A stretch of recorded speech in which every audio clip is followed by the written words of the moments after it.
Winning over audiences with his joyfulness, hyper-literal language, and sense of loyalty, the interstellar warrior Drax the Destroyer is one of the brightest figures in the Marvel Cinematic Universe. You couldn't quite say the same for his comic book counterpart. In many ways, Dave Bautista's interpretation of Drax is barely recognizable from the character in the comics, and for once, that's not a bad thing. Since his debut in 1973's Iron Man number 55, Drax the Destroyer has gone through drastic shifts in intelligence, temperament, and physical power. He's been one of Marvel's most powerful heroes, and he's also been one of its dumbest. He's a character who has literally lived many lives, so the fact that the Drax of the movies feels like a completely different person is in keeping with a long tradition of reinvention.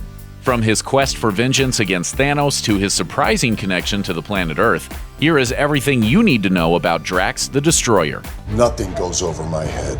My reflexes are too fast. I would catch it. Where I'm from.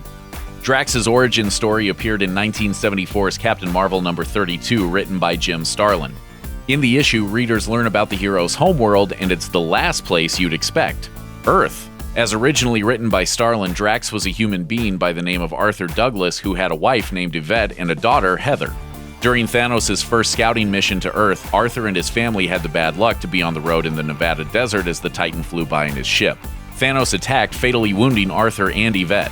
Unbeknownst to anyone, Heather escaped, but we'll have more to say about her later. After the incident, Thanos' father Mentor called out to Kronos, father of the gods, for help in stopping his wayward son. Kronos obliged Mentor and built a super powerful body which he used as a vessel for Arthur's soul. Arthur Douglas may have been no more, but his soul and sense of vengeance lived on in a new form, Drax.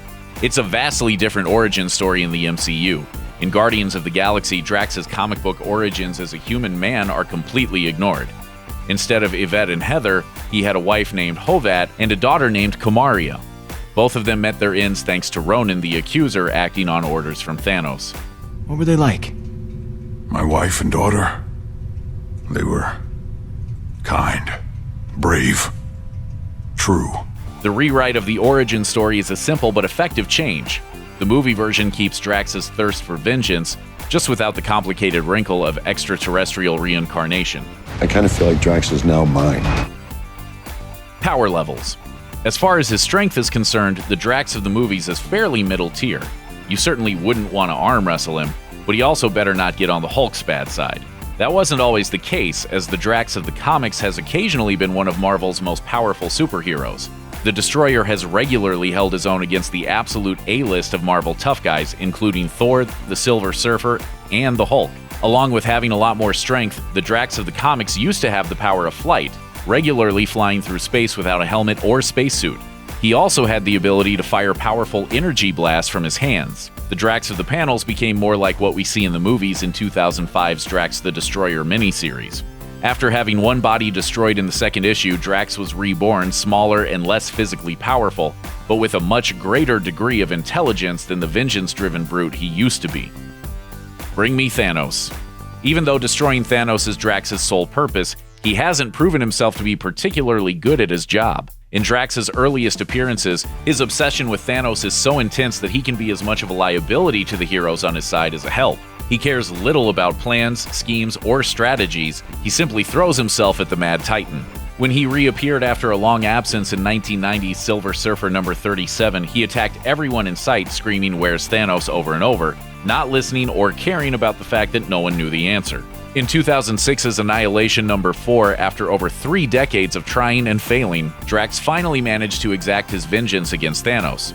Naturally, he just had to do it while Thanos was trying to save the galaxy during one of his rare good guy turns. As Thanos works to stop the villain Annihilus from destroying all life in the universe, Drax decides his vengeance is more important and punches Thanos' heart out of his chest. Sure, the timing of it was pretty bad, but you can't blame a guy for doing what he was born to do.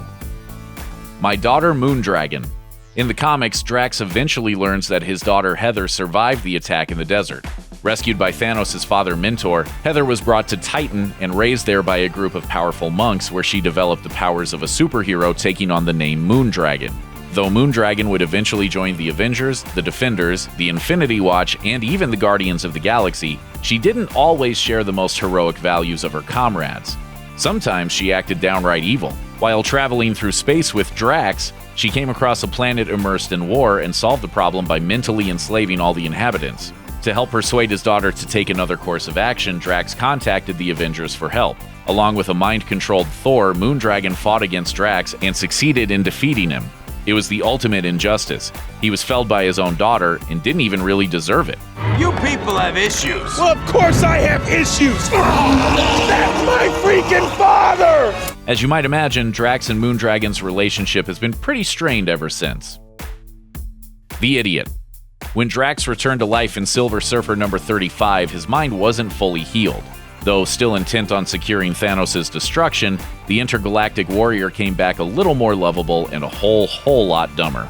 Drax's diminished IQ was used for comedic purposes, with his brute strength and odd passions being mined for laughs. When Adam Warlock arrives to recruit Drax for a new team, Drax is busy smashing TV monitors because he's angry the transmission of the Earth show ALF has been interrupted. Drax's mind didn't stay dull forever, but his intelligence wasn't restored fully in a way that stuck until 2005's Drax the Destroyer miniseries. No matter what intelligence level he's been at, though, he's always remembered how to play a mean sax. A Cosmic Custodian. The conclusion of the Infinity Gauntlet story left the Gauntlet and its 6 gems under the guardianship of Adam Warlock. Marvel's Cosmic Pantheon wasn't happy with this arrangement, however, and encouraged him to share the burden. Keeping the Soul Gem for himself, Adam chose 5 people to be the guardians of the remaining gems, creating a team known as the Infinity Watch. Warlock would later wonder if he had made the right decisions with the people he chose to carry the gems, fearing the influence of the Infinity Gauntlet had corrupted his judgment. It's no surprise why he thought this. He gave the Space Gem to the mischievous Pip the Troll, who immediately used it to steal, among other things, an Avengers Quinjet. The Mind Gem went to Moondragon, a woman you'll recall once used her powers to enslave an entire world. The Reality Gem went to Thanos, of all people. Finally, Adam gave the Power Gem to Drax, the dim-witted brute who destroys things when he misses an episode of ALF. Good leadership, Adam. Famously huge. The movie Drax is an alien, while the comic book Drax is an Earthling who is forced into a constructed body. This naturally means there are a number of differences between them. One of the more surprising differences? Well, there's a specific bodily function comic book Drax doesn't have to worry about. In the beginning of Guardians of the Galaxy Volume 2, Rocket threatens to fill up Peter Quill's pillow with fecal matter while he sleeps because that's the kind of mature and responsible team the Guardians are. You put your turd in my bed, I shave you. Oh, it won't be my turd. It'll be Drax's. I have famously huge turds. Believe it or not, this is an invention specific to the movies. In the comics, the size of Drax's bowel movements isn't any sort of legend. As it turns out, he doesn't have them at all. In Warlock and the Infinity Watch number 2, when Adam Warlock gives Drax the Power Gem, Drax doesn't know what to do with it. Thinking he's been handed a jelly bean, he promptly eats it. Understandably, Gamora freaks out, and Warlock tries to reassure her, reminding her that the gem is indestructible and won't digest. When she continues to protest, Warlock says, "Drax's physical being is unlike most creatures. I'll explain later. Trust me, he won't lose it." In other words, the Drax of the comic books doesn't poop. No wonder he seems so much happier in the movies.